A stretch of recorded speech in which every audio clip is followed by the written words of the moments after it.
Sabi po doon sa report, asphyxia by triangulation po ang sabi ng... Pananakal. Opo.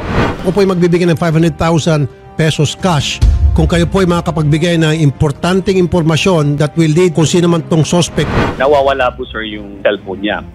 Nakuha natin, may hawak ng cellphone at sinasabi niya na ang cellphone na ito ay ibinenta sa kanila. Nakilala natin siya na si Lorenzo Purisima. Lorenzo Purisima also admitted na many times na pumapasok siya doon at natutulog siya. Adik ho ba ito? Inadmit niya ho sir Rafi na gumagamit siya ng drug.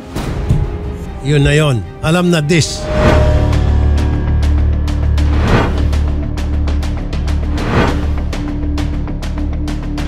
Magandang araw po sa inyo, Ma'am Juvie and Sir Ron. Kami po ay nakikiramay sa pagkamatay po ni Rosen. So, kamusta po ang inyong kalagayan matapos po kayong maere sa aming programa? Still, nagmumurn pa rin yung family namin and di pa rin makapaniwala sa mga pangyayari kasi it's already 1 month na since nawala yung kapatid ko. Parang kahapon lang nangyari. Parang di pa rin ako makapaniwala na wala na siya. Though kagabi, nagkanta kami ng prayer vigil doon sa may crime scene. So parang ano din siya, act for calling justice na din sa mga otoridad ngayon. Ikaw naman nanay, kamusta po kayo? Parang masamang panaginip lang nangyari sa anak ko eh. Kasi hindi namin lubusan talagang maisip yung mga nangyari sa kanya. Pero hiling pa rin namin yung hustisya talaga kung sinong gumawa ng krimen sa anak ko. Kamusta po ba si Rosen bilang anak? Ano po siya, mabait po siyang anak. Tapos school, bahay lang pag tapos pag walang pasok, lang siya, nagigitara, ukulele, tapos nag-aaral po talaga siya. Ang focus niya talaga yung sa pag-aaral. Kasi isa rin po siyang achiever sa school nila eh. Katatapos nga lang nung yung recognition nila nung mga second week yata yun ng July. Yun lang ang huli namin. Yung picture na lang nung recognition yung namin eh. Ibinigay nung advisor niya eh. Kasi 22 siya talaga nawala eh. Wala naman siyang yan yung pupuntahang baga. Wala naman talaga. Kasi nakita namin yun sa CCTV, yung pagpunta niya sa convenience store, tapos yung pabalik pa, pauwi talaga siya. Tapos wala naman kaming naisip na kung saan siya pupunta at hindi naman niya gawain yun eh. Ito po bang si Rosen ay may boyfriend or merong nangliligaw sa kanya? Wala mo. Ikaw naman sir, kamusta naman po bilang kapatid itong si Ma'am Rosen? Sobrang panghihinayang sa future ng kapatid ko kasi napakalaking future ang nag-aantay sa kanya. Namimiss ko yung pagturo niya sa akin ng gitara. Kasi binalang ko siya way back 2020 ng guitar. So, natuto agad siya. Tapos tinuturuan niya rin ako. So, namimiss ko rin yung mga times na kasi nag-work ako sa Manila. So, every time natatawag ako, hingi ako sa kanya ng yung GCash code ko nga pakibigay sa akin. Tapos, ayun, yung mga pangkukulit niya na, "Ay kuya, wala na akong pang skincare na ganito, bilhan mo ako." Yung mga ganong bagay. Tapos, "Kuya, swimming tayo." Actually, since may pa siya nagre-request ako na mag-swimming, napagbigyan ko lang siya nitong pag-uwi ko ng Bicol, nitong July, which is nung birthday ko. Nag-swimming kami magkakapatid. Tapos yun, tuwang-tuwa siya. Though pool lang yun kasi di pa daw magdagat gawa ng may low pressure. Pero still, tuwang-tuwa pa rin siya nakapag-swimming kami at least. Ano po yung naging reaksyon nyo nung nalaman nyo na nawawala itong si Ma'am Rosen and syempre nung natagpuan nyo ng siyang patay after ilang araw? Nung time na nawala siya, dali-dali kaming naghanap kung saan-saan. So baka inisip ko, inabduct siya, sinakay sa sasakyan. So kaming ng kapatid ko, nagronda kami ng motor. Actually, humingi kami ng tulong sa tanod. Kaso ang sabi nila sa amin, ma'am, is wala daw silang driver ng mobile. So di sila nakapag-responde. Ilang beses kami ng kapatid ko nakapag-ask ng help sa kanila pero wala.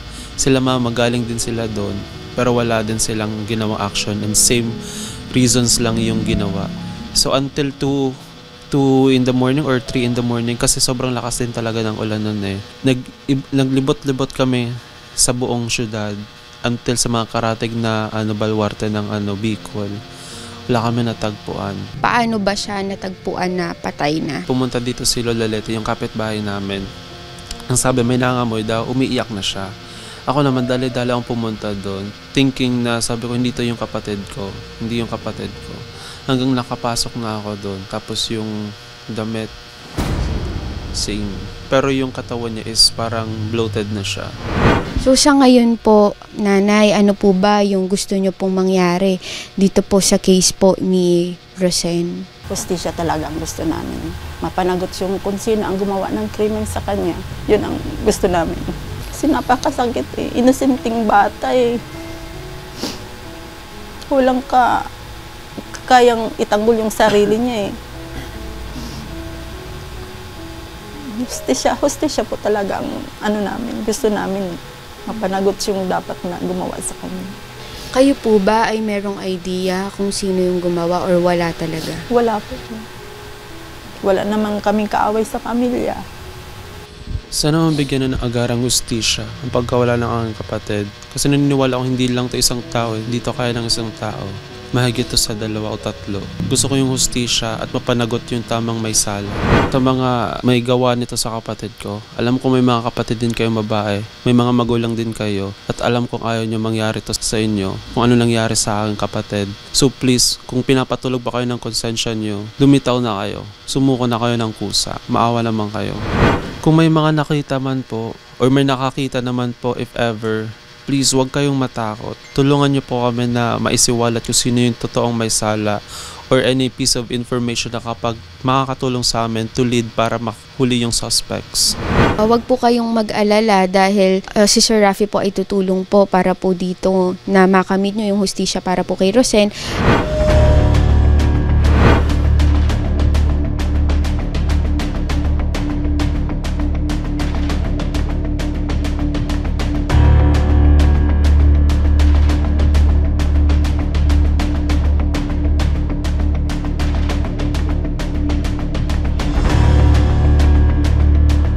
Sir, saan po dito nakita yung bangkay po ng inyong kapatid?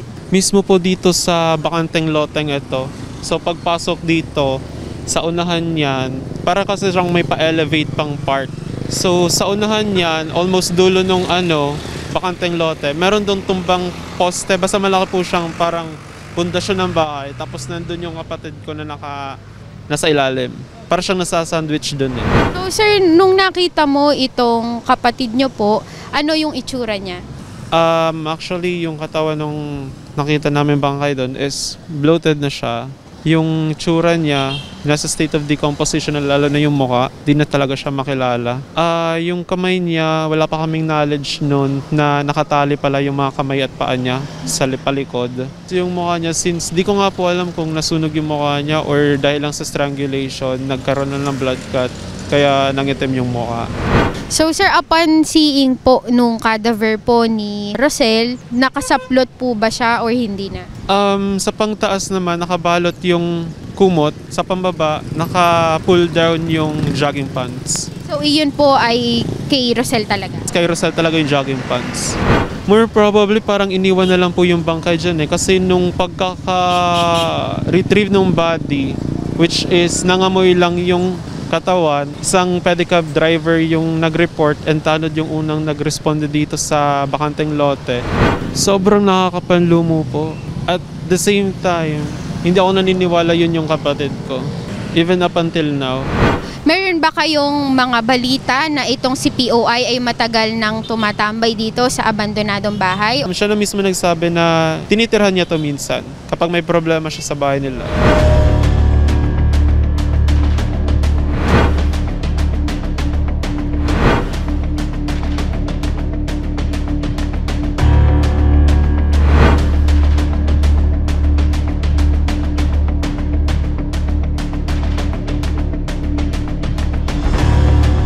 Magandang araw po sa inyo, sir.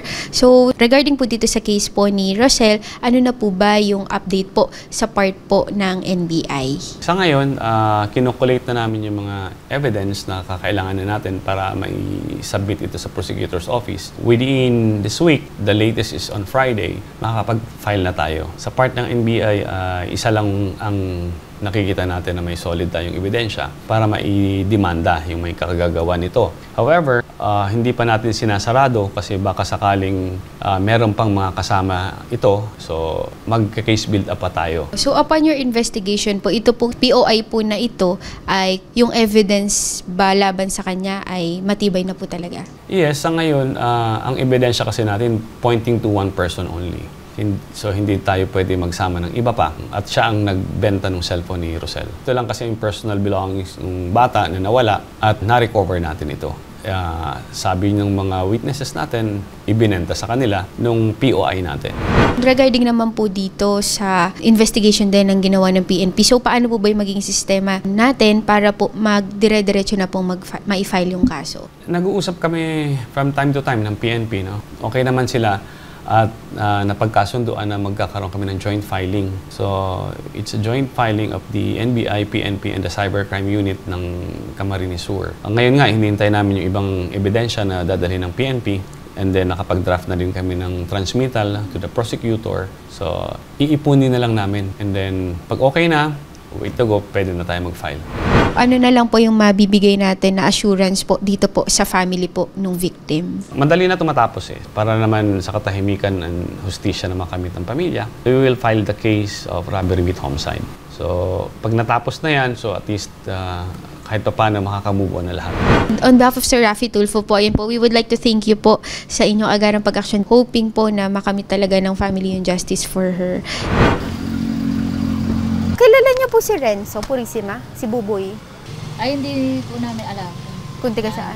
Pero tiga dito siya? Tiga dito. Saan po yung bahay niya? Andyan na. Ayun, yan siya, di ba? Opo. Gandang araw po, ikaw po si Sir Renzo. Opo. Ikaw ba ay merong kilalang Rosel? Opo, meron po. Paano mo nakilala si Rosel? Taga dyan lang po. Kaibigan ko po mga kamag-anak nun. Nakikita mo ba siya lagi dyan sa lugar niyo? Hindi po. Nasaan ka nung panahong nawala si Rosel? Nandito po sa bahay. Pero yung doon sa abandonadong bahay, madalas ka bang tumatambay doon? Hindi po. Tumira lang po ako dun 3 araw lang po. Tapos umalis na po ako. Ba't ka umalis? Pinalis na po ako nung nagbabantay dun. Ba't tumitira ka doon? May bahay ka naman dito. Umalis po ako dito. Bakit?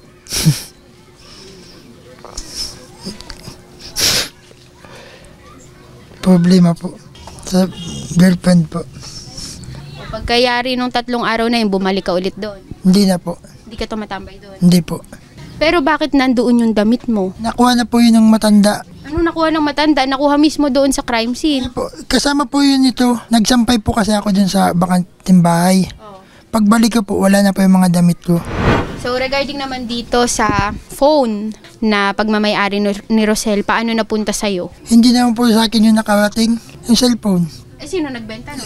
Yun daw pong nasa CCTV. Pero ba't ikaw ang tinuturo ng witness? Ewan ko po. Kilala mo ba yung mga witness na yun? Hindi po. Ba't ikaw ang tinuturo nila kung hindi ka nila kilala? Ewan ko nga po. Hindi naman po talaga ako nagbenta doon ng cellphone. Ni Rosel, hindi po ako. Matanong lang kita, ikaw ba ay gumagamit ng illegal na droga? Opo. Gano'n nakatagal? Ngayon, kagagamit mo lang? Hindi po. Kailan huli? Matagal na, mag-1 buwan na po. Saan kayo nag-chochongke? Saan? Kumukuha po. Saan kayo kumukuha? Saan ka gumagamit? Saan nyo ginagawa yung session nyo? Pwede po hindi ko na simpagon. Hindi yung sagutin. Ba't ka gumagamit? Alam mo namang mali.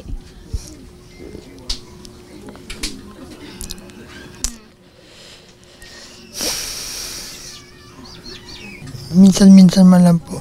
So, noong July 7, ginawa mo yung crime ng pagnanakaw. Tapos ang daan mo, imbes na doon ka tumakbo ka papunta rito sa inyo, doon ka dumaan sa abandonadong bahay. Opo. So alam mo yung daan papunta doon sa kabilang lote. Doon lang naman po ako dumadaan dati. Ba't sabi mo sa akin na hindi ka na pumunta doon, pumunta ka pa pala? May iba po talaga akong pagkaaramdam sa nangyari kay Rosel. Yun, inamin ko po itong bag. Ako po katinag-ano. Pero yung pong pangyayari kay Rosel, wala po akong kinalaman dyan. Pero ikaw ang tinuturo ng mga testigo. Kaya nga po, yun po ano ko. Hindi po talaga ako yun. Pero yung regarding doon sa nakuha sa crime scene, kasi may mga martilyo, may lagare, tapos meron ding damit, and meron ding mga yung bandana. Yun na po nga yung nawawala kong damit. Pero yung martilyo at lagare po, hindi po yun sa akin. Yung damit lang na may parang frat. Opo. Sige, so ano yun na lang yung masasabi mo regarding dito sa case ni Rosel? May man po talaga ako yung pagkaalam sa pangyayaring iyan.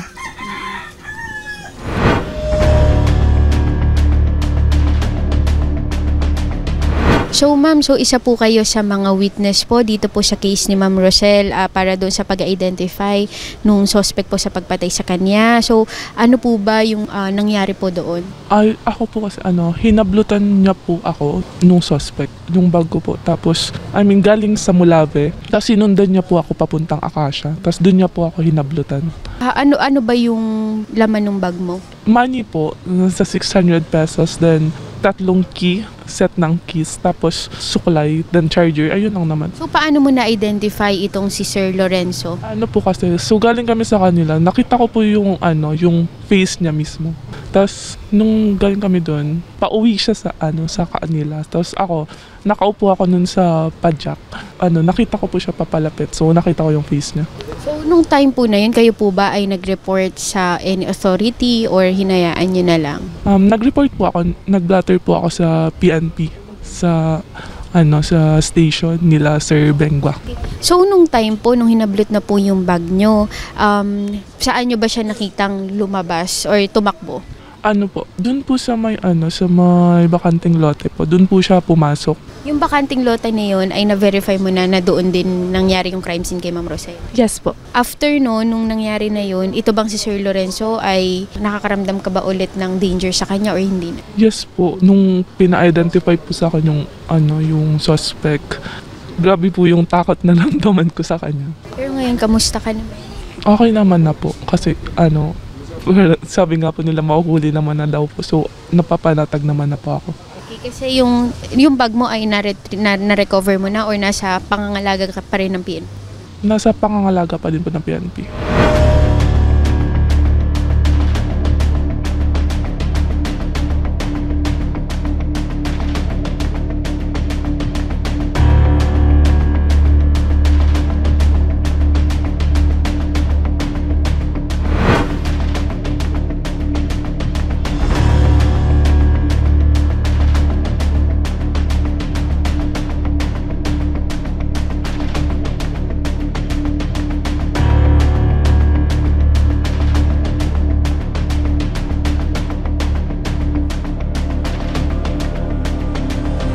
Sir, ngayon po ano po ba yung pinaka-update po dito po sa case ni Ma'am Rosel?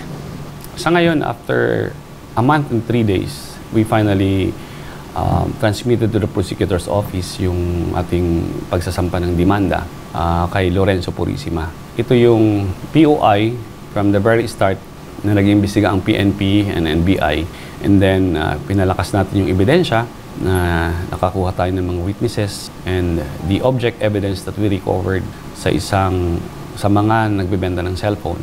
Kasi nung nawala yung bata, ang only personal belongings na hinahanap natin after the recovery is yung cellphone. Sa paanong paraan po ba natin siya in-interrogate? In-invite natin siya. We issued subpoena and nag-appear naman siya, pero nakikita natin siya ng mga inconsistencies doon sa mga witnesses na nakuhanan natin ng statements. One of which is sinabi niya na wala siya sa area, pero nung sinasabi nung witness, hindi lang isa o dalawa, but more than 3 witnesses na nagsasabi na nandun siya within the vicinity and proximity of the crime scene. Apart from that, we have also the evidence like linking him doon sa meron tayong object evidence, meron tayong mga recovered na mga physical evidence doon sa crime scene na magli-link sa taong ito. Clarify lang po natin, ano po ba yung final po natin na case? Ang sinampa natin based on the evidence is robbery with homicide. So mataas to, yung reclusion perpetua, 20 years and up to 40 years ang magiging penalty nito. Well, kami naman naniniwala ang NBI na malakas ang kaso natin na isinampa at mabibigyan ito ng hustisya. At sana magtuloy-tuloy ito at mapadali para naman mais naman yung pain ng pamilya. Regarding dito sa 500,000 na reward ni Sir Raffy, so paano po ba yung magiging sistema po natin doon para sa mga witnesses? I-evaluate natin kung sino yung taong yon na nagbigay ng information, leading para magkaroon kami ng contact at makuha namin ang object of evidence na nagpalakas sa kaso. So kami po mag-i-evaluate nun para mabigyan naman natin siya ng karampatang pabuya. Sir, nagpapasalamat po ko sa mga tabang po nindo sa muya ang agarang aksyon nindo para matabangan kami sa kaso po sa kuyang Aki na magkakuha ang hustisya po sa iya. Salamat po.